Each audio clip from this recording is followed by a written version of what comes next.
નરેન્દ્ર મોદી સુરેન્દ્રનગર પહોંચ્યા છે, ત્યાંના દ્રશ્યો અમે આપને બતાવી રહ્યા છીએ। મંચ પર ભાજપના હોદ્દેદારો, નાયબ મુખ્યપ્રધાન નીતિન પટેલ પણ દ્રશ્યોમાં જોઈ શકાય છે। આ સાથે કેન્દ્રીય મંત્રી મનસુખ માંડવિયા પણ મંચ પર હાજર। વડાપ્રધાન નરેન્દ્ર મોદીના આગમન સાથે જ કાર્યકર્તાઓએ જે રીતે નારા લગાવ્યા અને તેમનું સ્વાગત કર્યું તે પણ અમે આપને સંભળાવ્યું। વડાપ્રધાન નરેન્દ્ર મોદીની આજે કુલ 3 સભાઓ, જેમાંથી હવે બીજી સભા સુરેન્દ્રનગરમાં થવા જઈ રહી છે। સુરેન્દ્રનગરમાં ભાજપના ઉમેદવાર મુજપરા માટે વડાપ્રધાન નરેન્દ્ર મોદી હવે પ્રચાર કરશે અને અત્યારે વડાપ્રધાન સભા સ્થળ પર પહોંચ્યા, મંચ પર તેઓ અત્યારે હાજર છે। ત્યારે વડાપ્રધાન પોતાના સંબોધનમાં શું બોલે છે તેના પર પણ નજર રહેશે। તો આ પહેલા હિંમતનગરમાં વડાપ્રધાને સભા કરી હતી, જેમાં કોંગ્રેસ પર કટાક્ષ કર્યો હતો, પ્રહાર કર્યા હતા। ત્યારે અહીંની સભામાં વડાપ્રધાન શું બોલે છે અને કઈ રીતે મતદારોને રીઝવવાનો પ્રયાસ કરે છે તે પણ જોવું રહ્યું।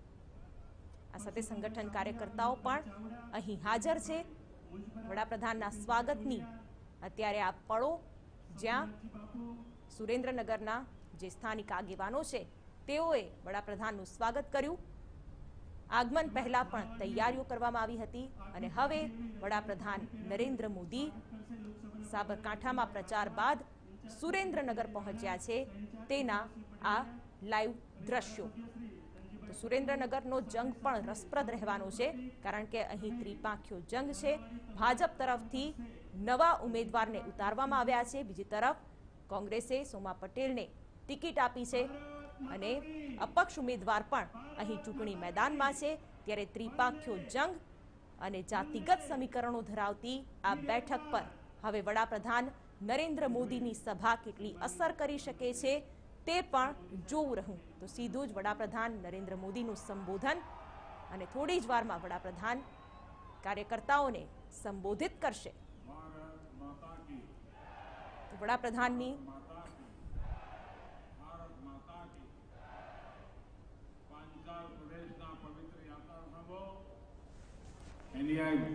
પાવન ભૂમિ અને અસુરોનો વધ કરનારી માં ચામુંડાને પ્રણામ કરીને અને આપણી ધરતી તો ઝવેરચંદ મેઘાણીજીની ભૂમિ, આપણી ભૂમિ ક્રાંતિવીર સરદારસિંહ રાણાની ભૂમિ, લોક સંસ્કૃતિની ધબકતા ભાતીગળ તરણેતરનો મેળો દેશ અને દુનિયામાં હવે જાણીતો થયો છે। ગૌરક્ષા માટે વીરગતિ પામનાર વીર બછરાજની આ ભૂમિ છે અને આ કવિ મીનપિયાસીની ભૂમિ ભાઈ। આજે મહાવીર જયંતિ છે। આપ સૌને, દેશવાસીઓને महावीर जयंती पावन पर्वे अनेक अनेक शुभकामनाओं। गई काले अचानक प्राकृतिक आपदाए गुजरात सहित अनेक राज्यों में खूब मोटू नुकसान कर्યું, अनेक लोगों ने जान गुमावी पड़ी। જેમને પોતાના સ્વજન ખોવાય છે એમના માટે મારી સંવેદના વ્યક્ત કરું છું અને સરકારી તંત્રને મેં સાબદું કર્યું છે। અફસરો બધા સંપર્કમાં છે અને જ્યાં પણ જે આવશ્યકતા હશે રાજ્યો સાથે મળીને ભારત સરકાર ખડે પગે ખભે ખભો મિલાવીને લોકોના કામમાં મદદ કરશે। પીડિતોને જે આર્થિક મદદ આપવાની છે, જ્યાં નુકસાન થયું છે ત્યાં આર્થિક પહોંચાડવાની છે, એમાં ભારત સરકાર કોઈ પાછીપાની નહીં કરે। આજે જ્યારે અહીં આવ્યો છું ત્યારે ધાંગધ્રાના શ્રદ્ધેય રાજમાતા એમના નિધનના સમાચાર મને મળ્યા હતા। હું એમને માટે પણ આદરપૂર્વક શ્રદ્ધાંજલિ આપું છું। સુરેન્દ્રનગરમાં રાજકોટ કચ્છના લોકો અહીંયા મને દેખાઈ રહ્યા છે. આપ સૌને આટલી મોટી સંખ્યામાં મને આશીર્વાદ આપવા માટે આવ્યા એ બદલ આપ સૌનો ખૂબ ખૂબ આભાર માંગુ છું.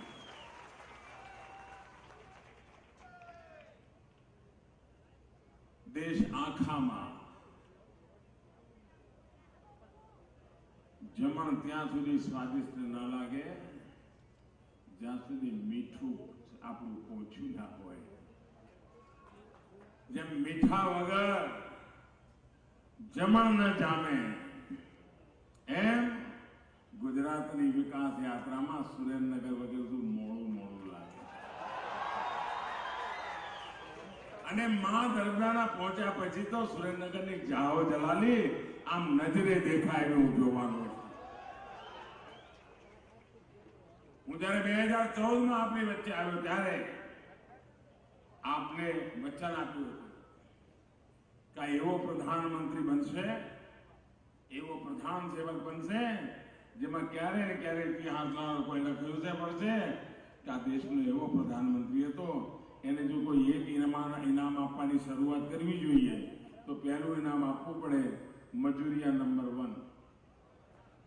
મજૂરિયા નંબર 1 આવું મેં 5 વર્ષ પહેલા તમને કહ્યું હતું.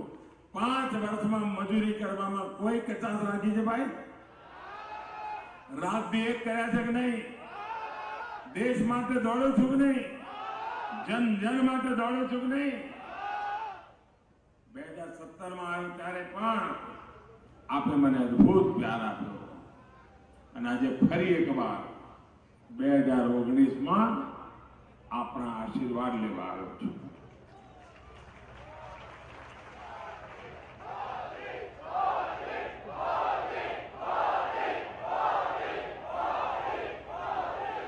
પણ ઘણીવાર તો આપણે ઘરનો દીકરો એટલે માનીએ અને ભાઈ આપણા નરેન્દ્રભાઈ છે તો કઈ તકલીફ જ ના ભાઈ. ગુજરાતમાં ક્યાં સુધી હાર્યા હતા, દેશમાં ક્યાં દે એ બધું બરાબર. પણ ભાઈ ગુજરાતે 26 દેવી હોય ને તો એક જણાએ મહેનત કરવી પડે. કરશો ને? એક જણ કરશે, આખું ગુજરાત કરશે, કચ્છ કાઠિયાવાડની ધરતી કરશે. ભાઈઓ બહેનો, આ ચૂંટણી સામાન્ય નથી. આ માત્ર કોણ એમપી બને કે કોની સરકાર બને કે કોણ પ્રધાનમંત્રી બને એટલા પૂરતી નથી. અને આ ચૂંટણીમાં તમારો મત નક્કી કરવાનો છે કે આ દેશને કઈ દિશામાં લઈ જવો છે. આપણા સંતાનોનું ભવિષ્ય કેવું બનાવવું છે એનો નિર્ણય આ ચૂંટણીમાં થવાનો છે. હવે આપણે નક્કી કરવાનું છે કે આપણા સંતાનોનું ભાગ્ય ઉજ્જવળ થાય કે પછી ફરી એકવાર એવા લોકોના હાથમાં સરકાર સોંપી છે કે જેમણે 70 વર્ષ દેશના બરબાદ કર્યા. હવે એમને 1 મિનિટ 70 મિનિટ ના અપાય ભાઈ. આ વખતે 2014નો આપણો રેકોર્ડ હતો 26માંથી 26. પણ આ વખતે તો સામે કેટલા વધુમાં વધુ લોકોની જમાનત જપ્ત કરીએ છીએ એ ડંકાની ચોટ પર નક્કી કરવું પડે. ભાઈઓ બહેનો, ગયા 5 વર્ષ આપણે દિલ્હીમાં આંદોલન કેમ કર્યા? ગણતરી પૂર્વક યોજનાબદ્ધ રીતે આ દેશને સાચી દિશામાં લઈ જવા માટે એક પછી એક પગલા લીધા છે. દેશને બદલવા માટેની ભરપૂર કોશિશ કરી.